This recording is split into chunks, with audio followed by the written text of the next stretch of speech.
Você está sintonizado numa agenda econômica. Hoje nós estamos examinando a economia do Mercosul, seus novos desafios.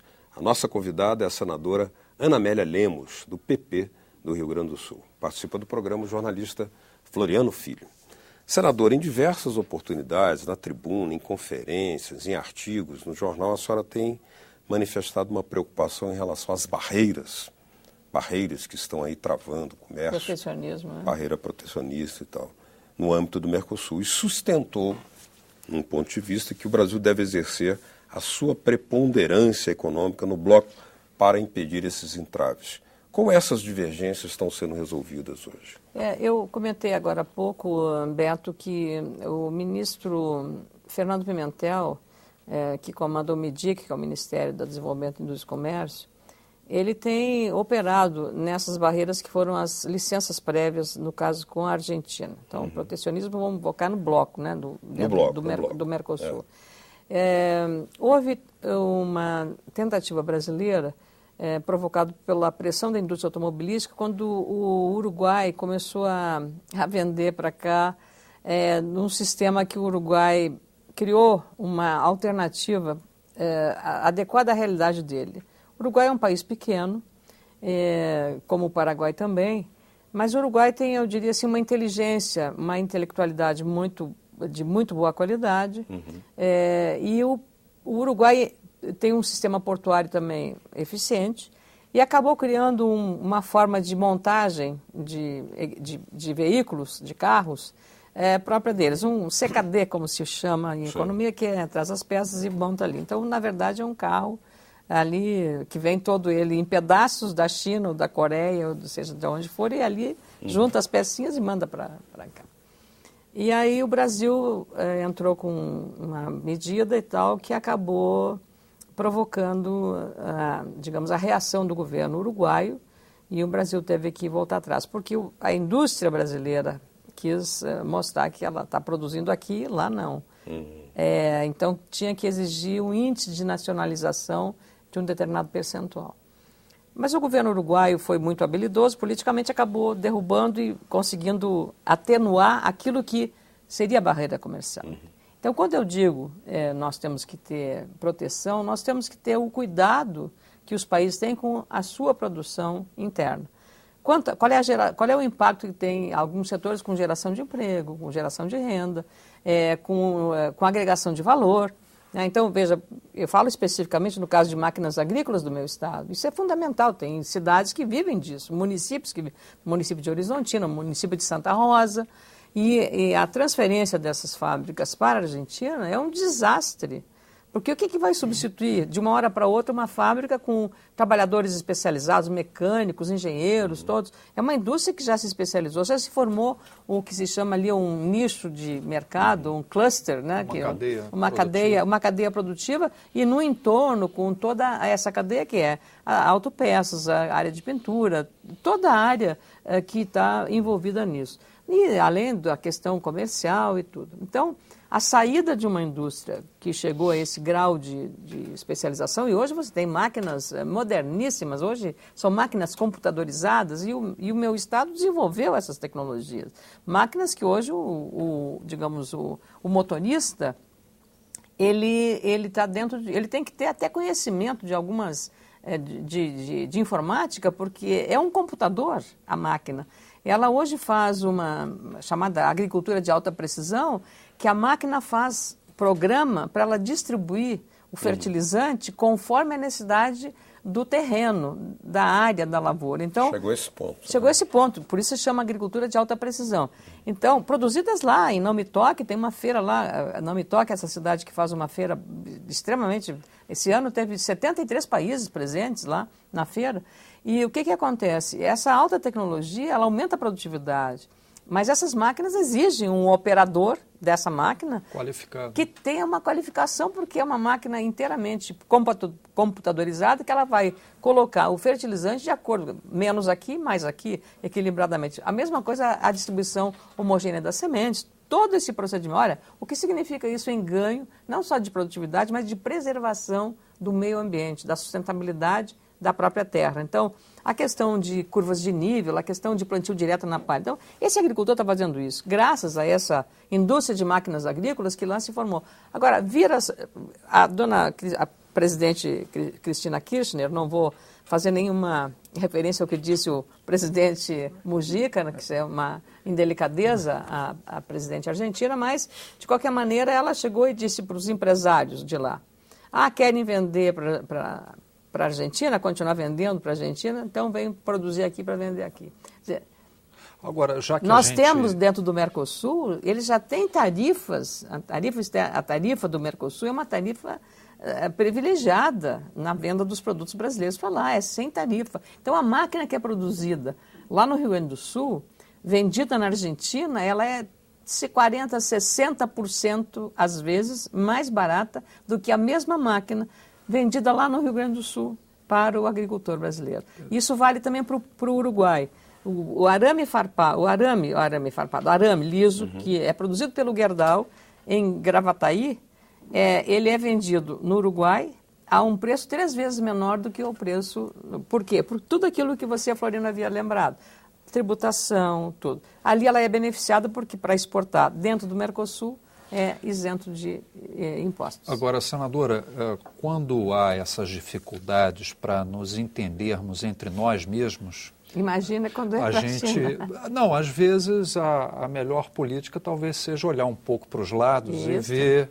Olha, deixa eu respirar um pouco, deixa eu ver se eu consigo conversar com alguém que está em minha volta aqui. Infelizmente, com a União Europeia, não se conseguiu avançar muito. Alguns dizem que o grande nó dessa situação tem sido a Argentina, por conta da questão agrícola. A França também tem sido intransigente, que é uma grande produtora agrícola na Europa. E fora o fato de você ter... vários países na União Europeia, cada qual com os seus interesses, se não for agrícola, é no setor industrial ou de propriedade intelectual, enfim, tornando essa negociação muito mais difícil. Agora fala-se nesse possível acordo comercial de livre comércio com a China. Como é um país só, embora um grande país e a maior produção do mundo, né, diz que é a fábrica do mundo, a senhora acredita que haja maior possibilidade com a China do que com a União Europeia, que a gente não tem conseguido êxito? Sem dúvida, porque a China ela tem dificuldade naquilo que nós temos facilidade. Ela tem facilidade na produção de produtos industriais, tudo. A China hoje, de sapato, ela arrasou com a indústria de calçados do meu estado também, né? Do tênis, né, que você olha de onde vem, tudo é China, made in China, né, tudo vem da China. Exatamente, do Rio Grande do Sul por causa disso, exatamente. Você está bem lembrado, Beto. Então é o seguinte, a China precisa de comida e ela produz valor agregado. A China importa a tarifa zero de importação para soja in natura. Ela já tarifa com 7% farelo e muito mais óleo ou outros derivados de soja, porque são processados. Então, o que ela quer? Ela usa a nossa matéria-prima e lá ela processa, ela agrega valor e ela dá digamos assim, um rendimento muito maior de produção interna. Mas que ela não tem não é soja. Bom pra gente, né? Evidente, matéria-prima. Agora, por que nós vendemos essa matéria? Por que nós vendemos matéria-prima? Porque produzir no Brasil, agregar valor no Brasil, custa caro hoje. Então, se houvesse desoneração, nós poderíamos ter. A China tem muito interesse em toda a nossa região por conta da comida. E a soja é o principal. A soja eles fazem... A gente já recém está consumindo leite de soja, mas a China, manteiga, o tofu, a soja foi trazido pelos chineses. Cultural. Um pouco pelos chineses que estimularam aqui no Brasil. Então, além do mais, o mercado brasileiro, como eu falei antes, o tamanho do mercado consumidor brasileiro é um grande atrativo. Qual é o outro mercado na África que tenha um potencial de aumento de consumo como o brasileiro? Tem se expandido. E aqui, exatamente. Aí você o aumento da massa salarial. Também, isso é o poder aquisitivo da população que atrai, torna este mercado. E hoje você tem brasileiros indo para a China para visitar, para conhecer, estão trabalhando, a indústria calçadista se foi para lá, e vários. Eu uma vez, no Rio Grande do Sul, em 2010, fui visitar uma fábrica de componentes para motocicletas. Aí cheguei na fábrica, o empresário me mostrou um cilindro que é usado na motocicleta, um cilindro cromado, tá? E ele me mostrou os cilindros. Senadora, quanto é que isso aqui custa? Isso aqui custa, para eu entregar para vender, R$60. R$60. Esse mesmo cilindro, vindo da China, posto aqui na loja, é vendido por R$11. Nossa Senhora. 60 é o custo que sai dele, da empresa dele. Agora, tá? senadora, tem Então, é essas coisas que nós temos que ver. A que caminho nós vamos tomar, e, né, se essa parceria, como é que nós vamos aproveitar? Temos que ter inteligência de aproveitar a China pelo que ela sabe fazer, é a chamada fábrica do mundo, né, hoje, a China, vende para tudo que é lugar. Aproveitar o que a China tem, o investimento que a China fez em infraestrutura é uma coisa fenomenal. Agora, nesse sentido que a senhora está alertando, nós precisamos desenvolver aqui o seguinte esclarecimento também, pedir que a senhora analisasse o seguinte ponto de vista. A demanda chinesa sobre os produtos do Mercosul, né, mantém ativada a economia do Mercosul, né, e cria uma receita importantíssima. Só que a faca de dois gumes, né, ela gera um estímulo não para o investimento industrial, criando aí uma desintegração das cadeias. Porque ela reforça o estímulo no investimento agropecuário, que vão fomentar o quê? A economia primária brasileira. Nesse sentido, qual deveria ser o cuidado, ao mesmo tempo que ninguém pode se furtar hoje a uma relação com a China, sejamos realistas, claro, né? Qual deveria ser o cuidado do Mercosul para, ao mesmo tempo, porque há vantagens na relação com a China do que com os Estados Unidos. Claro. Mas quais deveriam ser os nossos cuidados? Ótima questão. Até porque tem uma velha receita bem, eu diria assim, básica. Não se deve colocar todos os ovos no cesto só, né? É verdade. Então, a dependência a um determinado país, a um determinado mercado, é muito complicado, né? Uhum. A China já nos aprontou. Recentemente o Rio Grande do Sul sofreu porque ela, de uma hora para outra, assim, houve uma oscilação no mercado da soja. Ela disse que a soja do Rio Grande do Sul estava tratada com um produto que era condenado na China. Ela simplesmente disse que não ia levar. E aí comprou da Argentina. Encomendou da Argentina. E aí aquela soja foi lá embaixo, caiu. Agora, de novo... Era soja transgênica? Não era o problema, não, era o problema do uso de um conservante, porque na armazenagem... Pesticida, né? Nada a ver, não. Era uma questão do conservante que você põe no armazém para evitar os bichinhos, as pragas, fungos que possam acontecer. E eles disseram que aquilo era um produto condenado na China. Não tinha nada a ver com a genética do produto, não. Era com o produto aplicado pós-grão, colocado no grão, pós-colheita, colocado para conservar. E aí desandou o preço, caiu lá embaixo, foi uma especulação, né, que a China fez. Agora estão na China, o senador Blairo Maggi está lá com o presidente da FAMATO, que é a Federação da Agricultura do Mato Grosso, da APRASoja também, a ProSoja, a Associação dos Produtores de Soja do Brasileiro, exatamente para ver como é que a China está fazendo, porque já há uma sinalização também, de novo, de esses gestos bruscos que sinalizam uma especulação. Quando você tem uma oferta maior de concorrentes, como a Argentina, e a nossa safra é semelhante à da Argentina, não coincidente com a americana. Então, tudo esse é um mercado das commodities, tem muita... também se presta muito à especulação. Então, esse cuidado é que nós temos que ter. E para isso tem que ter muita informação, tem que ter gente nossa lá. Felizmente está indo o embaixador que está assumindo, o Leão, né, o Carneiro Leão. Na China, que é um especialista na área do setor. Nós temos que ter cuidado com defesa sanitária agropecuária, isso é um fator fundamental.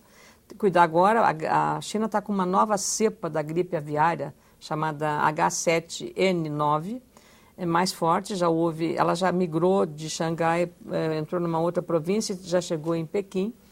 Hoje, com a mobilidade que tem em relação a aves migratórias, as pessoas mesmo que andam, e a defesa agropecuária, eu tenho muito contato com os fiscais federais agropecuários, aprenderam no aeroporto de São Paulo chineses que traziam, tem umas iguarias que são de frangos, né? Um negócio de língua de frango, uma coisa assim bem estranha que os chineses gostam. Então, esse é um risco de uma contaminação que você traz sem perceber. Então, tem que ter muito cuidado com todas as questões. Os chineses têm que ter nós temos que ter uma especialização para lidar com o mercado chinês e com a China especialmente. Uma vez eu embarcando lá para Pequim, eu achei que eu não ia conseguir entrar no avião, né? Tamanha era a quantidade de gente para entrar naquele avião. Quando eu entrei, eu falei, caramba, que vitória, né? Mas a senhora tocou aí de novo um dedo na ferida, que é a questão das commodities e informação. Informação e especulação que isso gera. E talvez porque eu tenha sido jornalista há muito tempo, exatamente. Né, a senhora vai ali nos pontos precisos. É a questão do insider information, o que tem informação privilegiada. E o que acontece? Esse mercado da soja, aqui já que a gente está falando da soja, esse mercado da soja ele é dominado por grandes trading companies, companhias de comércio internacional. Chinesas, inclusive. Mas aqui na América Latina, quem manda? É a Bunge, é a Monsanto, Cargill, enfim, essas grandes... A forma brasileirada de falar. A Cargill é a forma brasileirada. Ou seja, não está na hora do Brasil, ou pelo menos aqui a região, ter a sua própria trading company, a sua própria empresa de importação, exportação, para também ter um maior domínio e exercer um papel mais predominante naquilo que a gente poderia chamar de uma geopolítica da soja, já que a região produz mais da metade da soja do mundo? Floriano, acho que foi até antes da entrevista, você falava que nós não temos um carro brasileiro para um mercado... marca de carro. Uma marca brasileira, uma indústria brasileira, uma montadora brasileira, né? Não temos. Já tivemos. E morreu a míngua, né? Morreu. Então, e a Gurgel, né? Era Gurgel, Então, eu penso que esse mercado é um mercado que exige, primeiro, um profundo conhecimento, uma profunda inserção dentro dos operadores da Bolsa de Chicago, de Pequim, né, de Xangai, dos mercados que operam a questão das commodities agrícolas, da Europa, em todos os setores que têm essa atuação mais pesada. Eu penso que nós ainda estamos engatinhando, nós não temos ainda um capital financeiro para bancar isso agora e para competir com essas empresas que estão no mercado há muito tempo. Então, hoje você vê até um processo de desnacionalização de setores estratégicos brasileiros por conta exatamente do fôlego perdido do nosso empresário, e você está vendo em setores assim que você nem imagina. Laboratórios de análises clínicas, planos de saúde, né, hoje diz que é o sonho de consumo do brasileiro. Primeiro é a casa, o automóvel e o plano de saúde. Eu daria até começar antes do automóvel, plano de saúde. Então, você está num processo de desnacionalização. Supermercados também entrou grupos estrangeiros. Farmácias. Farmácias também. Então, você está vendo... E por que acontece? Não é um setor que requer grande, né? Farmácia é comércio de medicamento. É comércio de medicamento. E aí, então, eu penso que a dificuldade é aporte de capital, aporte de conhecimento, de competir com gente que, eu vou te dizer, são PhDs no comando da especulação. Tá? No comando da especulação, porque são pessoas que estão dentro de os processos. O cara que está na Bolsa de Chicago sabe qual é o humor, o que vai acontecer, pode... Né, o jogo é pesado. O jogo é muito pesado. Nós precisaríamos de muitos Neymares, né, dessa área para enfrentar essa concorrência. E pela incapacidade financeira, porque isso requer também, credibilidade, né? Quando você fala você citou as grandes, né? As 4 grandes, né? Que operam nisso, são empresas que têm já só o nome, elas já no mercado internacional, de qualquer parte do mundo, o cara já sabe de quem está se falando. Nós vamos ter que dizer a Brazilian Foods, né? Ou a Brazilian Trading, né? Seria ótimo, maravilhoso que pudéssemos chegar a esse ponto. Acho que é o melhor, porque aí faríamos a defesa. Agora, não conseguimos ainda, e o seu ponto é isso. Por que não unir Argentina, Paraguai, que é um grande produtor de soja hoje, grandes produtores, os brasileiros foram para lá, está botando a soja por Paranaguá. O Uruguai é grande produtor de arroz, de carne, por que não nos juntarmos juntos para fazer isso? Aí é que está a dificuldade. No próximo bloco, a Agenda Econômica vai examinar aqui a economia do arroz no Mercosul, em especial do Rio Grande do Sul, e também um balanço da legislação no Mercosul. Até já.